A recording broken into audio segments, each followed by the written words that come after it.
Bidadi ಬಡಿದಾಟ CM DKShi versus ಕೇಂದ್ರ ಸಚಿವ HDK CM DK ಶಿವಕುಮಾರ್ಗೆ HDK ಪಥ ಆಹ್ವಾನ ವಿಚಾರಕ್ಕೆ ಸಂಬಂಧಪಟ್ಟಂತೆ ಬೆಂಗಳೂರಿನಲ್ಲಿ ಕೇಂದ್ರ ಸಚಿವ ಎಚ್ಡಿ ಕುಮಾರಸ್ವಾಮಿ ಹೇಳಿಕೆ ಕೊಟ್ಟಿದ್ದಾರೆ. ಸಿಎಂ ಡಿಕೆ ಶಿವಕುಮಾರ್ಗೆ ಎಚ್ಡಿಕೆ ಪಥ ಆಹ್ವಾನ ವಿಚಾರಕ್ಕೆ ಸಂಬಂಧಪಟ್ಟಂತೆ ಬೆಂಗಳೂರಿನಲ್ಲಿ ಕೇಂದ್ರ ಸಚಿವ ಎಚ್ಡಿ ಕುಮಾರಸ್ವಾಮಿ ರಿಯಾಕ್ಟ್ ಮಾಡಿದ್ದಾರೆ. ಪತ್ರ ಬರೆದಿದ್ದೇನೆ, ಏನು ಉತ್ತರ ಕೊಡ್ತಾರ ನೋಡೋಣ. ಜೂನ್ 26ರಂದು ಈಗಾಗಲೇ ಕಾರ್ಯಕ್ರಮ ನಿಗದಿಯಾಗಿದೆ. ತಿಂಗಳ ಹಿಂದೆಯೇ 3 ಕಾರ್ಯಕ್ರಮ ನಿಗದಿಯಾಗಿತ್ತು. ಈ ವಿಚಾರಕ್ಕೆ ಸಂಬಂಧಪಟ್ಟಂತೆ ಜೂನ್ 27ರಂದು ಯಾವಾಗಾದ್ರೂ ಕರೀರಿ ಅಂತ ಹೇಳಿದ್ದೇನೆ. ನಾನು ನನ್ನ ಮನವಿ ಪುರಸ್ಕಾರ ಮಾಡ್ತಾರಾ ಇಲ್ವಾ ಅಂತ ನೋಡೋಣ ಅಂತ ಎಚ್ಡಿಕೆ ಹೇಳಿದ್ದಾರೆ. ನಾನು ಬೈರಮಂಗಲಕ್ಕೆ ಹಲವಾರು ಬಾರಿ ಹೋಗಿದ್ದೇನೆ. ನಾನು ರೈತರ ಪರ ಕಾನೂನು ಹೋರಾಟಕ್ಕೆ ಸಹಾಯ ಮಾಡ್ತೇನೆ. ಅಂತಿಮವಾಗಿ ತೀರ್ಮಾನ ಆಗೋದು ಕೋರ್ಟ್ನಲ್ಲಿ ಅಂತ ಎಚ್ಡಿಕೆ ಹೇಳಿರುವಂತಹದ್ದು. ನನ್ನಿಂದ ರೈತರಿಗೆ ಸಹಕಾರ ಆಗಬೇಕು, ಬೆಂಬಲ ಕೊಟ್ಟಿದ್ದೇನೆ ನಾನು ಅಂತ ಕೇಂದ್ರ ಸಚಿವರು ಮಾತನಾಡಿದ್ದಾರೆ. ಅದನ್ನು ಬಿಟ್ಟು ನನ್ನ ಹಾಗೂ ಅವರ ನಡುವೆ ಪ್ರತಿಷ್ಠೆಯ ವಿಚಾರ ಏನೂ ಇಲ್ಲ ಅಂತ ಬೆಂಗಳೂರಿನಲ್ಲಿ ಕೇಂದ್ರ ಸಚಿವ ಕುಮಾರಸ್ವಾಮಿ ಅವರು ರಿಯಾಕ್ಟ್ ಮಾಡಿದ್ದಾರೆ. ಬಿಡದಿ ಬಡಿದಾಟ ವಿಚಾರಕ್ಕೆ ಸಂಬಂಧಪಟ್ಟಂತೆ ಇದೀಗ ಸಿಎಂ ವರ್ಸಸ್ ಕೇಂದ್ರ ಸಚಿವ ಎಚ್ಡಿಕೆ ಅನ್ನುವ ಹಾಗೆ ಆಗಿರುವಂತಹದ್ದು. ಸಿಎಂ ಡಿಕೆ ಶಿವಕುಮಾರ್ಗೆ ಇದೀಗ ಎಚ್ಡಿಕೆ ಪಥ ಆಹ್ವಾನ ವಿಚಾರಕ್ಕೆ ಸಂಬಂಧಪಟ್ಟಂತೆ ಬೆಂಗಳೂರಿನಲ್ಲಿ ಎಚ್ಡಿ ಕುಮಾರಸ್ವಾಮಿ ರಿಯಾಕ್ಟ್ ಮಾಡಿದ್ದಾರೆ.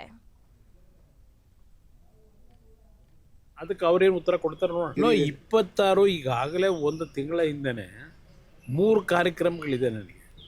3 ಕಾರ್ಯಕ್ರಮ ಅಂದರೆ ಒಂದು ಕಡೆ ಇಲ್ಲ, ಒಂದು ತಾಲೂಕಿನಲ್ಲೋ ಇಲ್ಲ ಒಂದು ಸ್ಥಳದಲ್ಲ.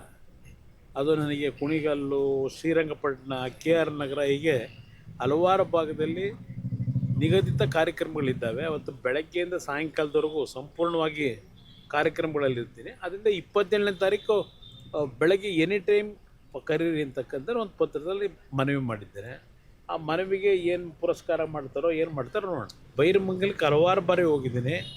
ಈಗಾಗಲೇ ಆ ರೈತರ ಒಂದು ಹೋರಾಟ ಏನಿದೆ, ಆ ರೈತರನ್ನ ಉಳಿಸ್ತಕ್ಕಂಥ ದೃಷ್ಟಿಯಿಂದ ಕಾನೂನು ವ್ಯಾಪ್ತಿ ಒಳಗೆ ನಾನು ಏನು ಅವ್ರಿಗೆ ಸಹಕಾರ ಕೊಟ್ಟು ಇವತ್ತು ಈ ಒಂದು ಸಂವಿಧಾನದ ವ್ಯವಸ್ಥೆಯಲ್ಲಿ ಅಂತಿಮವಾಗಿ ನಿರ್ಣಯ ಮಾಡ್ತಕ್ಕಂಥದ್ದು ನ್ಯಾಯಾಲಯದ ಮುಂದೆ ಈ ಒಂದು ವಿಷಯವನ್ನು ತೆಗೆದುಕೊಂಡು ಹೋಗ್ತಕ್ಕಂಥ ನಿಟ್ಟಲ್ಲಿ ಅವ್ರಿಗೇನು ನನ್ನಿಂದ ಸಹಕಾರ ಆಗಬೇಕು ಆ ಒಂದು ಕೆಲಸದಲ್ಲಿ, ಅದಕ್ಕೆ ನಾನು ಬೆಂಬಲ ಕೊಡ್ತೀನಿ. ನಮ್ಮ ರೈತರಿಗೆ ನೋಡೋಣ, ಪತ್ರ ಬರೆದಿದ್ದೇನೆ. ಅದಕ್ಕೆ ಅವ್ರೇನು ಉತ್ತರ ಕೊಡ್ತಾರೆ ನೋಡೋಣ. 26 ಈಗಾಗಲೇ ಒಂದು ತಿಂಗಳ ಹಿಂದೆನೆ 3 ಕಾರ್ಯಕ್ರಮಗಳಿದೆ ನನಗೆ. 3 ಕಾರ್ಯಕ್ರಮ ಅಂದರೆ ಒಂದು ಕಡೆ ಇಲ್ಲ, ಒಂದು ತಾಲೂಕಿನಲ್ಲೋ ಇಲ್ಲ ಒಂದು ಸ್ಥಳದಲ್ಲ. ಅದು ನನಗೆ ಕುಣಿಗಲ್ಲು, ಶ್ರೀರಂಗಪಟ್ಟಣ, KR ನಗರ, ಹೀಗೆ ಹಲವಾರು ಭಾಗದಲ್ಲಿ ನಿಗದಿತ ಕಾರ್ಯಕ್ರಮಗಳಿದ್ದಾವೆ. ಅವತ್ತು ಬೆಳಗ್ಗೆಯಿಂದ ಸಾಯಂಕಾಲದವರೆಗೂ ಸಂಪೂರ್ಣವಾಗಿ ಕಾರ್ಯಕ್ರಮಗಳಲ್ಲಿರ್ತೀನಿ. ಅದರಿಂದ 27ನೇ ತಾರೀಕು ಬೆಳಗ್ಗೆ ಎನಿ ಟೈಮ್ ಕರೀರಿ ಅಂತಕ್ಕಂಥ ಒಂದು ಪತ್ರದಲ್ಲಿ ಮನವಿ ಮಾಡಿದ್ದೇನೆ. ಆ ಮನವಿಗೆ ಏನು ಪುರಸ್ಕಾರ ಮಾಡ್ತಾರೋ